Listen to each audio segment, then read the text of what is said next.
ქალბატონო ქეთევან, საბა მიქავა არის კახიკალაძის უახლოესი გარემოცვის წევრი. შესაძლოა საერთო ბიზნეს ინტერესები ქონდათ კალაძეს მიქავას და მიქაძებს? ბუნებრივია გამოძიება დაინტერესდა საბა მიქავათი, დავკითხეთ ეს ადამიანი.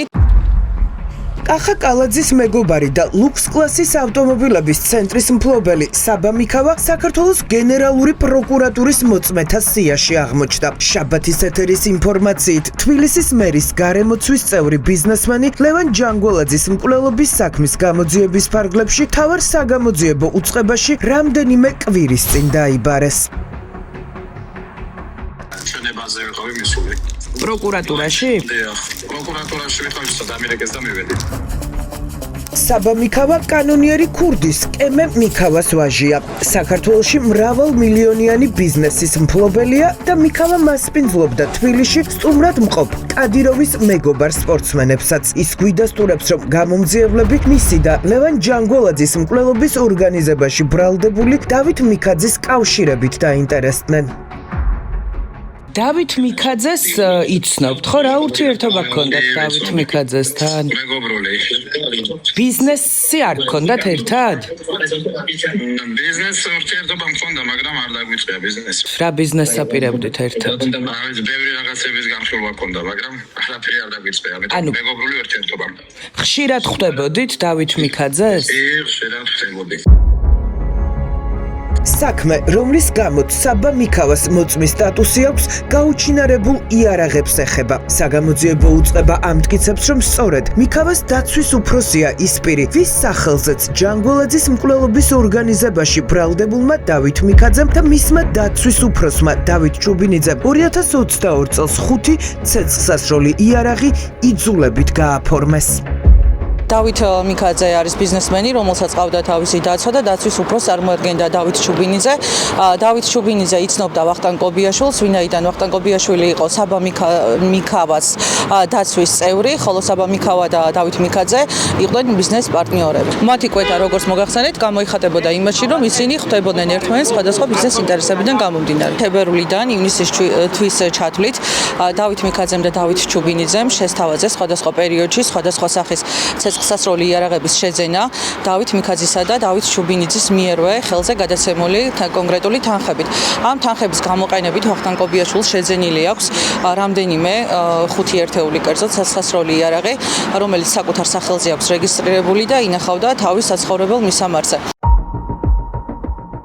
საქმის პროკურორი ქეთევან სონიძე ირწმუნება, რომ საბა მიქავას დაცვის წევრთან დავით მიქაძე ახლო კავშირში წინასწარი განზრახვით შევიდა და მისი კეთილგანწყობაც მოიპოვა. მოგვიანებით კი ვახტანგ კობიაშვილს მიქაძემ იარაღების ჩუქება შესთავაზა. თანხა შუამავალს მისივე დაცვის უფროს დავით ჩუბინიძეს გაატანა და 2022 წლის ივნისის ჩათვლით საბა მიქავას მცველის სახელზე ჯამში 5 ცეცხლსასროლი იარაღი გაფორმდა.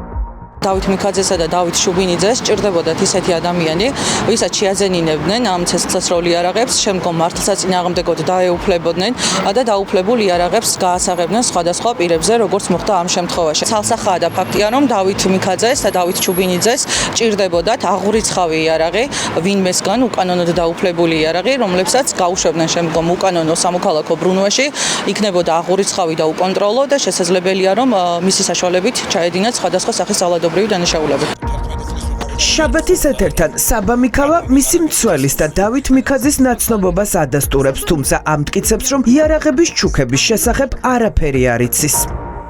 დავით მიქაძე და კობიაშვილის კომუნიკაცია გახსენდებათ ერთმანეთთან? ანუ იცნობდა ადასტურებთ? ისეთი ახლო ურთიერთობა ქონდათ, რომ 5 იარაღი შეიძლება ეჩუქებინა? არ ვიცი, რომ იქ ხდებოდნენ მარტო. სადაც მე ვიყავი ისიც ხდებოდნენ, იმიტომ რომ ეს ჩემ დაცვაში მუშაობდა, ის იმას როცა ხდებოდი დავითას, მაშინ მახდა. და გამარჯვების გარეთ არ ვიცი, შეიძლება რაღაც ლაპარაკი ოდეს მე მქონდა, როგორ ახლა რამდენი წლის ხარ და როგორ მოხვედი დაცვამდე ასეთი ლაპარაკი, მაგრამ ამის იქით მე ლაპარაკი და ამათი ცალკე შეხვედრაზე არანაირი ინფორმაცია არ გამაჩნია. იარაღები რომ აჩუქა დავით მიქაძემ, თქვენი დაცვის უფროს იცოდით ბატონო? პირველად გავიგე, როცა ჩვენებაზე ვიყავი მისული. პროკურატურაში?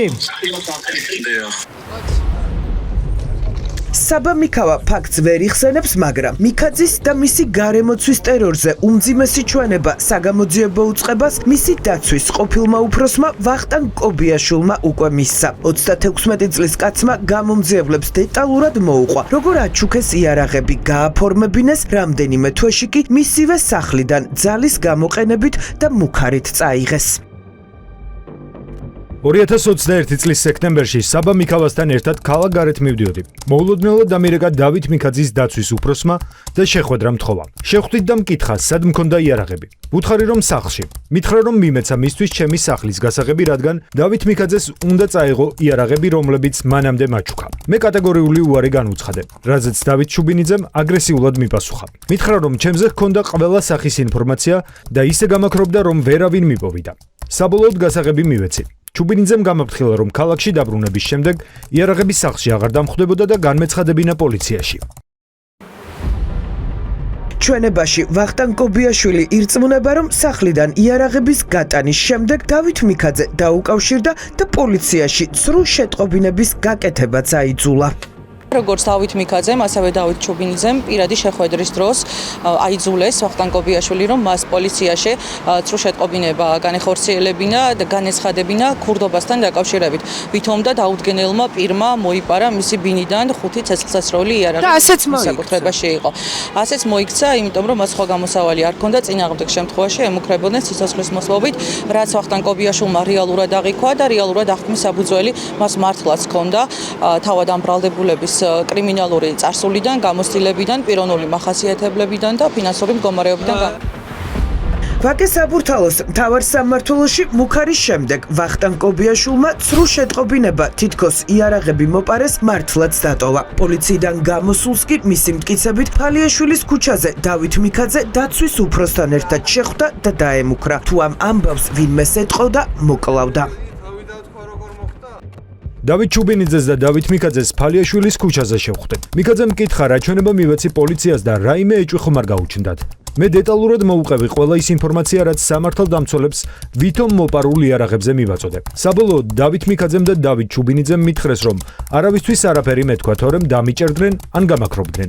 მესაუბრებოდნენ აგრესიულად და ზიზღით. ამის შემდეგ მე მალე ქვეყანა დავტოვე. წავედი საბა მიქავას დაცვის სამსახურიდანაც.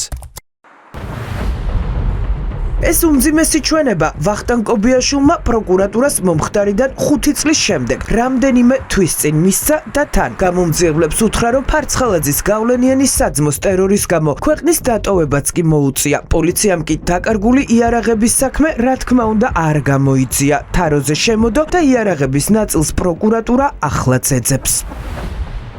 5 იარაღის ქურდობის ფაქტი პოლიციამ ვერ გახსნა?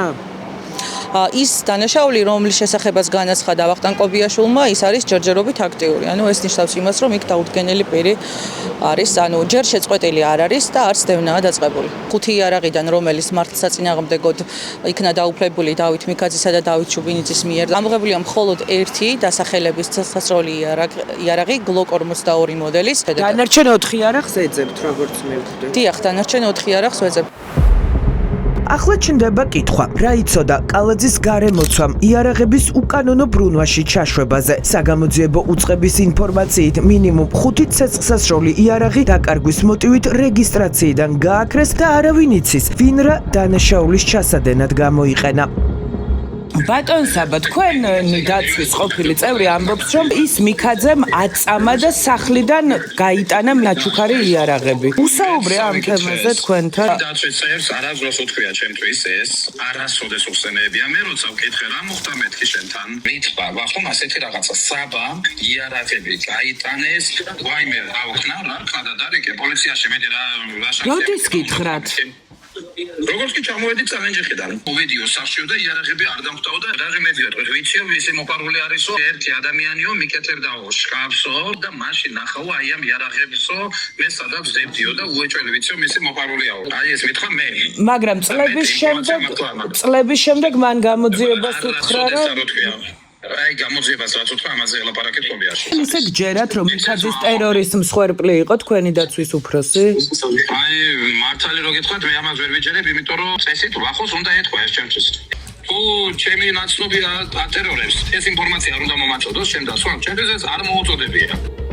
შაბათის ეთერის ინფორმაციით, საგამოძიებო უწყებაში ახლა საბა მიქავას ორი ურთიერთსაწინააღმდეგო ჩვენება დევს. ერთი, რომელიც მან პროკურატურას მისცა და იარაღებთან კავშირი გამორიცხა. მეორე კი მიქაძის ადვოკატებისთვის მიწოდებული ინფორმაცია, სადაც ამტკიცებს, რომ ცეცხლსასროლი იარაღები დაცვის უფროს თავად აჩუქა. ჩვენებებში არსებული სავარაუდო ურთიერთგამომრიცხავი ინფორმაციის გადამოწმებას ახლა მიქავასთან ვცდილობთ. პროკურატურაში რომ იყავით, ეს ინფორმაცია მიაწოდეთ საგამოძიებო უწყებას? რო რამოდენიმე იარაღი მე ვაჩუქე, რა თქმა უნდა მე ვაწოდე. პროკურატურას უთხარით თუ ადვოკატებს უთხარით ეს? პროკურატურაშიც მithქვამს და ადვოკატთანაც მithქვამს. არა, ადვოკატმა როდის გამოგკითხათ ბატონო საბა? ესეც უნდა მახსოვდეს. კი, ადვოკატს ჩვენება მიეცით და ჩემი ინფორმაციით ურთიერთსაწინააღმდეგოა პროკურატურისთვის მიცემული ჩვენება. რაში არის ურთიერთსაწინააღმდეგოა მითხარით? იარაღების ნაწილში. იქაც რომ რამოდენიმე იარაღი ვაჩუქე, რამოდენიმე იარაღი ადვოკატთანაც ვაჩუქე. შაბათის ეთერთან ინტერვიუში საბა მიქავა ადასტურებს, რომ იარაღები მის მცველს აჩუქა, მაგრამ როდის, რამდენი და სად შეიძინა, ამ დეტალებს ვერ იხსენებს. როდის და რა იარაღი აჩუქა? ეხლა ზეპირად არ მახსოვს როდის და რომელი დღე იყო, მაგრამ ვიცი რომ მეჩუქებია. ერთი მაჩუქე თუ რამოდენიმე მაჩუქე, ისიც არ მახსოვს მართალი რო გითხრა, რამოდენიმე მაჩუქე რატო? კი, მაგრამ იარაღი ხომ არ არის ის არა ქვია, ჩუპა-ჩუპსი, ბატონო საბა. იარაღი რომ აჩუქეთ, კაც არ გახსოვს. 7 წლის წინ რამდენი იარაღი ვაჩუქე ჩემ დაცვის პირს, ეს უნდა მახსოვდეს ზეპირად. სხვებს ბისთვისაც გიჩუქებიათ იარაღი, ბატონო საბა? იარაღი თქვენ მაღაზიაში იყიდეთ თუ კერძო პირისგან იყიდეთ? არა, მაღაზიაში ყიდულობ გას კერძო პირისგან. სად? რა ვიცი, იყო 카რავანში, დებს ყიდულობდი. ბარათით გადაიხადეთ თანხა თუ ქეშში გადაიხადეთ? 2019 წელს. დიახ. სტოს როგორ მოვაწერე, ხელი ის კი არ მახსოვს და თქვენ ახლა რა გინდათ რომ გავიხსენო. ანუ ძალიან მნიშვნელოვანია ბატონო საბა, იმიტომ რომ 5 იარაღი გაუჩინარებულია და ამიტომ გეკითხები. არ ვიცი. გახდება თუ არა სავარაუდო ურთიერთგამომრიცხავი ჩვენებები კახიკალაძის ახლო გარემოცვის წევრის კიდევ ერთხელ გამოკითხვის საფუძველი ჯერ უცნობია. ის ქვეყანაში რამდენიმე კვირაა არ იმყოფება და არც ის იცის როდის ჩამოვა. საბა მიქავას დაცვის ყოფილი უფროსის ჩვენების საფუძველზე კი ბრალდება დავით მიქაძეს დაუსწრებლად უკვე წარედგინა. მისი პირადი მცველი კი დაკავებულია. ბუნებაში ერთი მტკიცებულებაც კი მარიამ, რომელიც ვახტანგ კობიაშვილის ჩვენებას გაამყარებდა, ვინც ამ შეხვედრას დაადასტურებდა, ან კომუნიკაცია ამ დავით მიქაძესა და ვახტანგ კობიაშვილის შორის, ან კამერების შეხვედრის ამსახველი, რაიმე ბუნებაში ხომ უნდა არსებობდეს.